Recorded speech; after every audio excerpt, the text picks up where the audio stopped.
Right, it's finally time to get this bad boy built.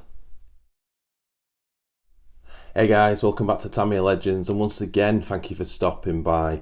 So as I said, it's finally time to get the Tamiya DB-01 Durga built. Been really looking forward to building this, but I've got massive plans for this on this channel, and it's going to start as standard, and it's going to get some hop-ups on and lots of other cool stuff, and I'm going to do a lot of different running videos with it, a lot of different motor tests using this chassis. But in this video we're going to build the chassis from this to complete.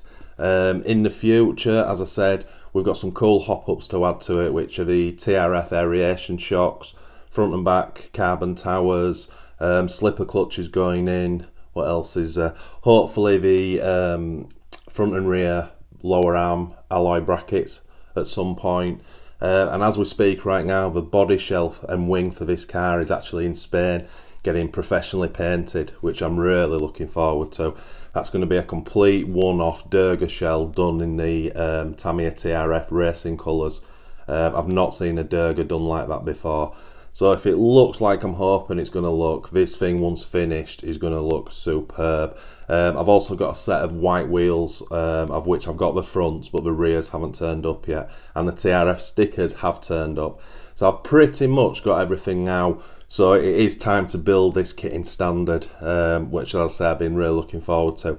The only downside that I've sort of read about this kit is it's really hard work getting the screws into the chassis.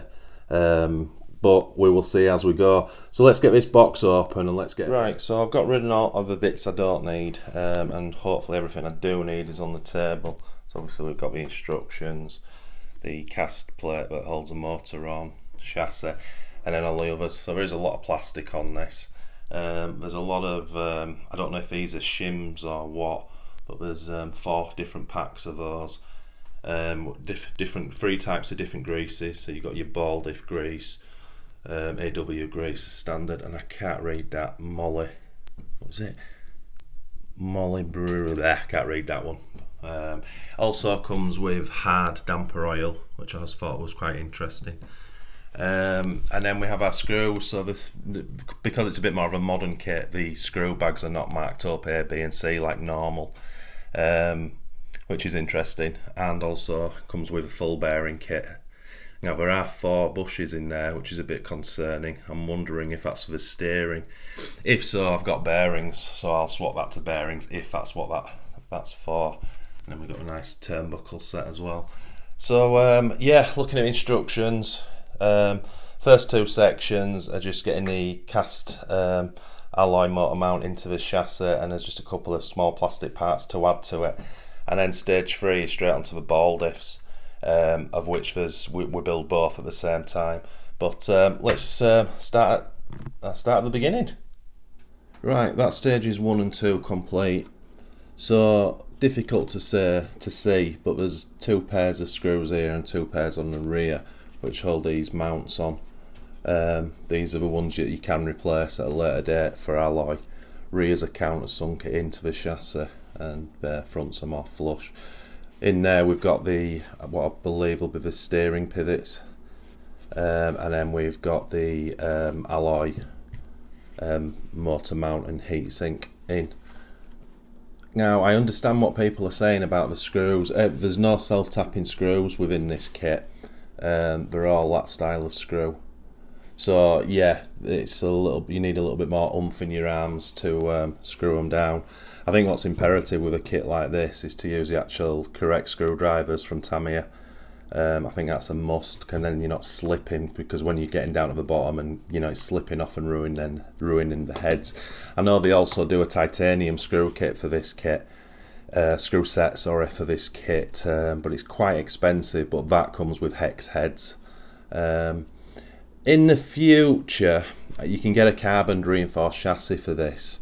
You can get this bit in Tamiya TRF blue, and you can on the graphite chassis also has this cut out for the blue anodized heatsink, so you could put some like TRF coloured stuff in there to make it look a little bit more trick.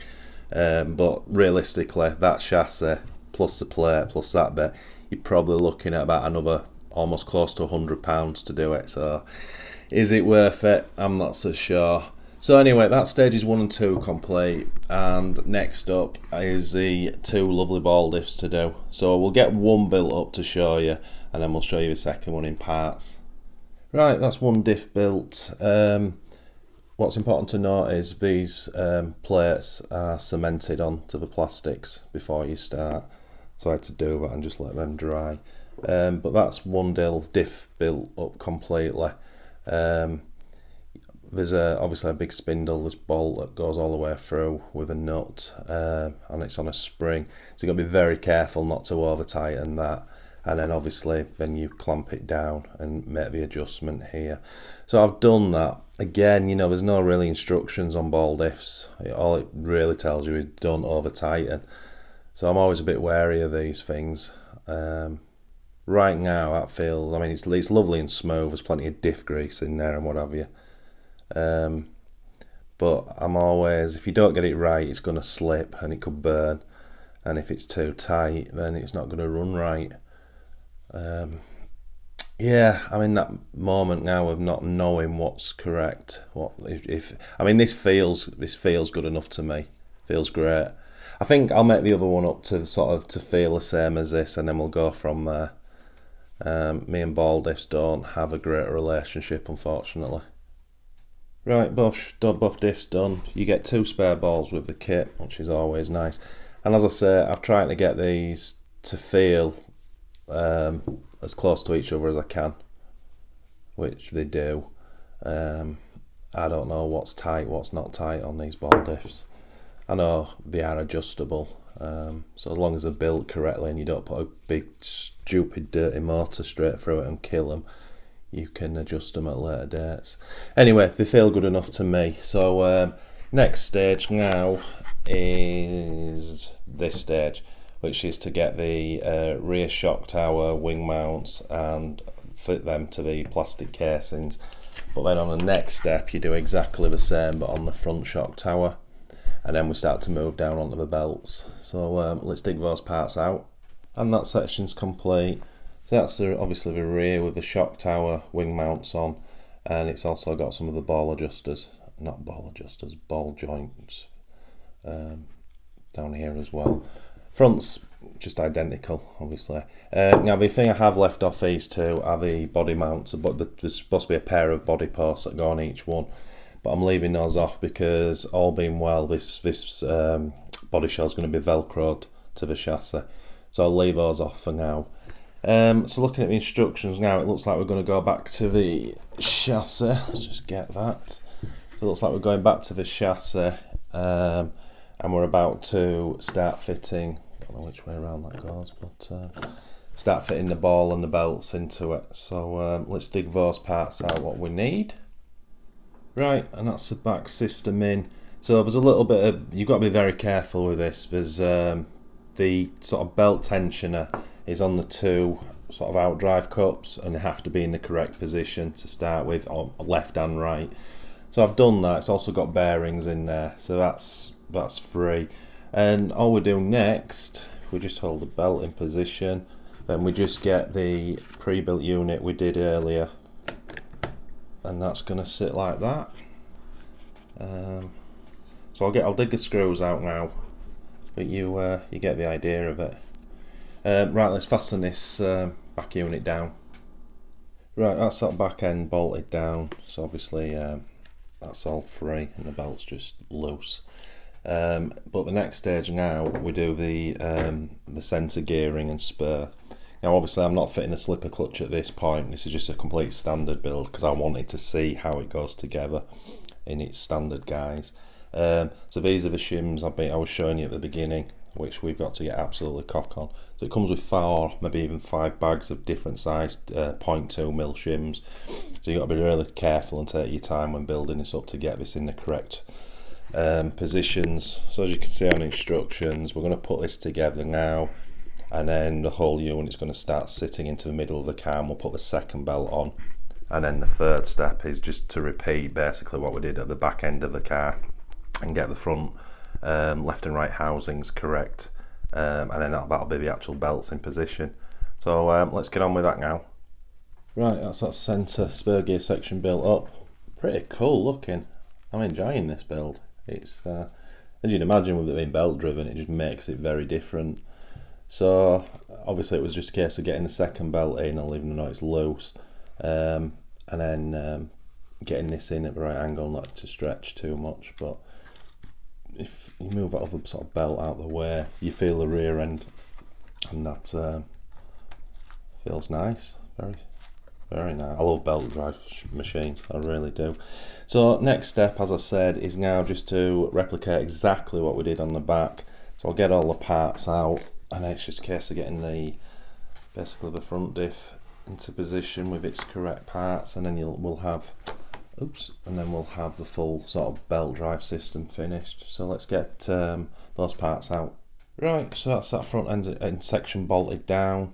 And then we just have this cover that gets bolted down over the middle. Now I'm going to bolt this down, but I'm not fitting the motor yet, because as I said earlier, we're going to have to go back into this to put the slipper clutch on at some point. But yeah, it feels great. If I'm honest, it feels a little bit tight, but it's probably one of those things where it probably needs a battery through it, or a couple of batteries through it, just to get it all nice and loose. But yeah, I mean, everything's working, as you can see. The belts are not tight, everything's in the correct positions as it should be, and it's smooth. But as I say, I don't know what to expect with belts, but it just does feel a tad on the tight side. And then all we got to do is this clips over like that, and then pushes down and clips in. And that's the whole belt drive system pretty much sealed, which is awesome. Yeah, it looks cool. There's a bit of weight to it, starting to get a little bit heavier. But as I say, we'll dig these bolts out, and then we'll see what's next. So as I say, I'm skipping the motor section. That's bolting it down. It's a steering next. Yes. Oh, just to add interest, is that bearings or bushes? So BE4 is metal bearings. Okay, that's good. So the steering mechanism is ball rest. I'd have been gutted if it hadn't been. Right, let's get cracking with that. So as expected, Tamiya's cut some corners here, which is a bit disappointing. So they supply these 4 bushes. They call them metal bearings. Really? Metal bearings? That's just a bush. And that's obviously for your steering arms. So I have got the correct ball bearings to fit in, which, as I say, don't come with the kit. But all the other bearings do, apart from those 4, which is a little bizarre for me. Anyway, we'll swap these over and stick these bearings in. Right, that's worked to treat. So now I can say it is fully ball rest. Steering's very smooth. So instructions wise, that's pretty much it for the chassis now. Next steps now is start building the arms up and getting the drive cups and things. So let me dig all those parts out. Right, that's the rear arms built up. Very basic. Some little plastic and ends go here, and they're gonna tuck into the chassis. And little nice design now where this split, or the pin slides all the way through, and then the head of it holds it in position. I quite like that. Right, I think the next stage now is to get this onto the chassis, so let's get cracking. Right, it's starting to take shape now. So that's the rear arms on, drive shafts are in, greased up, turnbuckles are on. It's starting to take shape now. All nice and smooth. It's quite springy actually, because it has two pairs of these foams in on each of the internal cups, so it really does sort of push the drive shaft in, as you can see there. So anyway, that's that back end done. So looking at the destructions now, it says front arms now, build all the steering mechanism up on the uprights, and then fit that to the arms, some more turnbuckles, and yeah, and then get that fitted to the front of the car. So let's get these arms made up. And that's the front arms made. Quite a lot going on with them, to be honest. Again, the little rod goes through, and then you screw that in, and the head just covers it, stops it from coming out. The drive cup's in one bearing at the moment, but yeah. So you got your steering, and obviously when your arm's pivoting, this bit pivots with it. Yeah, it's quite a lot going on. It's quite a different design from what I'm sort of used to. Again, I've got a set of turnbuckles made up, and these rods, I didn't think I showed you this last time around. These to put the lower arms on, these little plastic bungs go on the end. You just grease them up. It's not anyway, I think you get the idea. A little bit messy though, but let's grease this stuff up, and then we'll get these front arms on, and that's the front end done. And she looks like a car now. Really cool. It's quite tight, as I say, because this has got the double pair of sponges in the thing, in the out cups of the drive shafts. But yeah, everything's working as it should. So that's pretty much a car getting there now. I'm well chuffed with that. Been quite an enjoyable build so far. So next up, I'll dig all the shock gear out. Again, this is something that I'm hopping up, but I'll just build the kit shocks quickly, and then actually all we've got to do is fit the shocks on, and then the wheels and tyres, and that's pretty much as far as I can go. Well, I'm telling a lie.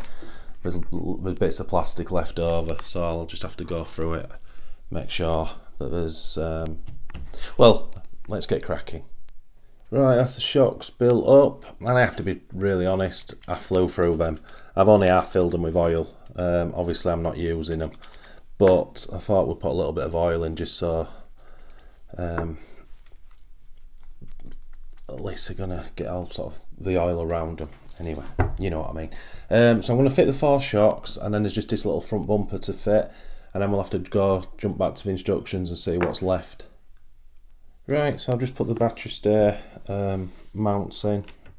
That just clips on like that, and then a little body pin through, and then the battery's in.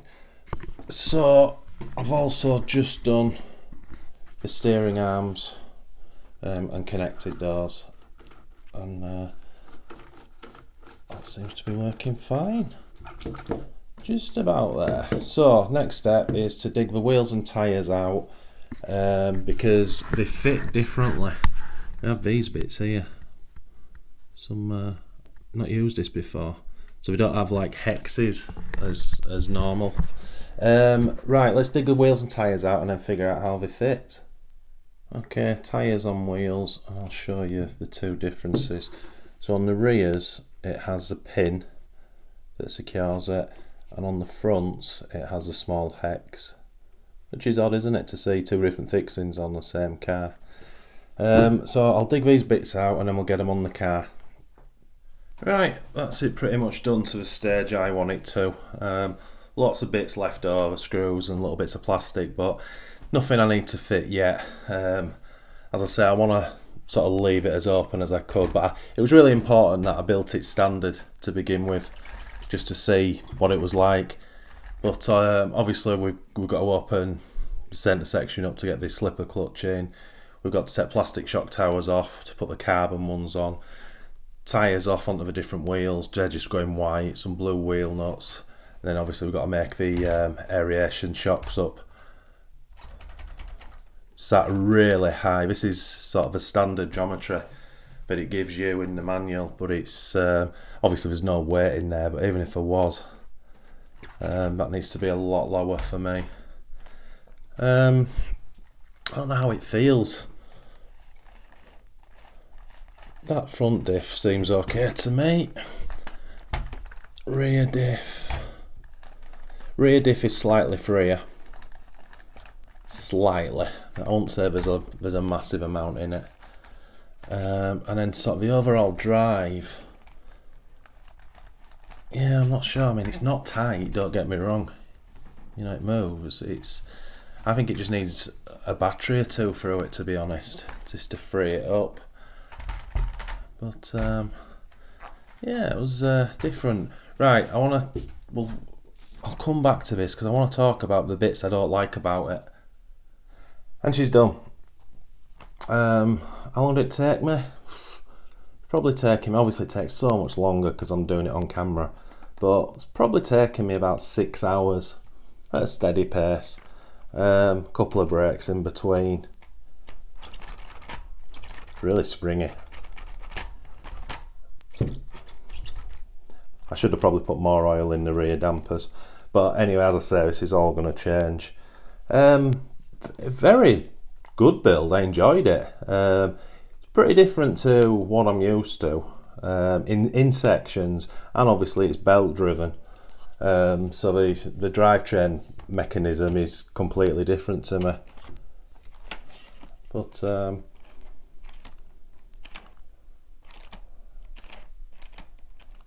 that's a bit weird. When you turn it that way, then you can push the wheel again. Can you do that on that side? Yeah, you can. I don't know what that'll do under actual servo power. Probably nothing. Anyway, it's not a bigger. Steering's nice and smooth. Bits I didn't like on it. Well, I'll just because I've just fitted the wheels, I'll start there. The wheel fitment's terrible for me. I mean, I'm so used to just hexes, you know, and they're just no hassle. But on the backs actually easier to fit than the fronts because they locate onto the wheel with a pin, whereas on the fronts you've got to put this little mechanism on, and then you put that little hex plate on, and then but you put it on in reverse, and then you've got to line it up to the hole in the spindle and push the pin through, and then you've got to turn it so that pin don't fall out, and then try get the wheel on and make sure it's lined up, and you can't see a thing in there. Not sure why that's like that, to be honest. That's not what you would call quick release at all. Maybe it'll get easier to get on the wheels as I start using it, but right now I'm not a lover, if I'm honest. My second beef, and I don't know if this is a beef or not, the whole car is packed with plastic spacers. Every part tree's got all these various different widths of plastic. Now, I'm not even talking about the shims. That's something different. I'm talking about plastic spacers. Every part you go to, you've got to go find this tiny little spacer and put it inside something. It's odd. Again, it's something I've not seen. Now and again in a Tamiya kit, you get an odd spacer here and there. I'll give you an example on the drive cups, front and back. So when you initially build it up, you put your drive shaft through with the bearing on. Now when you got to put the other side on, you don't just put the other bearing in. There's this little crappy plastic spacer that goes in first, and then the bearing goes on. And it's like that throughout the car, which I found very odd. And then obviously we've got a load of shims to use. Now I've used everything that the kit told me to use, but if this is anything like the DB-02, which I've only read about, I'll need extra shims here and there, so I don't see why this will be any different, if I'm honest. But I don't want to come across like I'm slagging it. I really enjoyed the build. It was probably just a little bit different, and as I say, I don't know if it's free enough. I guess it is. I mean, it's only going to get freer as we use it. Diffs, the rear diff is freer than the front, not by a massive amount, but again, don't know if that really matters because they are adjustable. But I've done what I wanted to do today. I finally built the DB-01 Durga, which is awesome. So next up for this, as I say, is to, what's next? So I've got to build the TRF aeration shocks up. Once they're built, then we'll take the plastic shock towers back off. We'll put the carbon ones on, fit the new shocks, take centre cover off and fit the slipper clutch. And then we can start really getting it ready for the radio gear. Hopefully I'm going to try tie that up, that video, for when the body arrives from Spain. Because as I say, it is in the process of being professionally painted in the TRF racing colours. Which is cool. So anyway, I've no idea how long this video's taken, and if it's gone for far too long, then I do apologise. But yeah, it was good. I've enjoyed myself today. It's always nice doing something a little bit different, even though it's Tamiya, I know, but it is different. Anyway, I will shut up. So guys, once again, thanks so much for watching. It's really appreciated. If you are new to this channel, if you could please consider liking and subscribing to support us. And if you do that, smash that notification buzzer for our weekly bells. Smash that notification buzzer for our weekly bells. That's class, that. You know what I mean. Happy seeing, guys.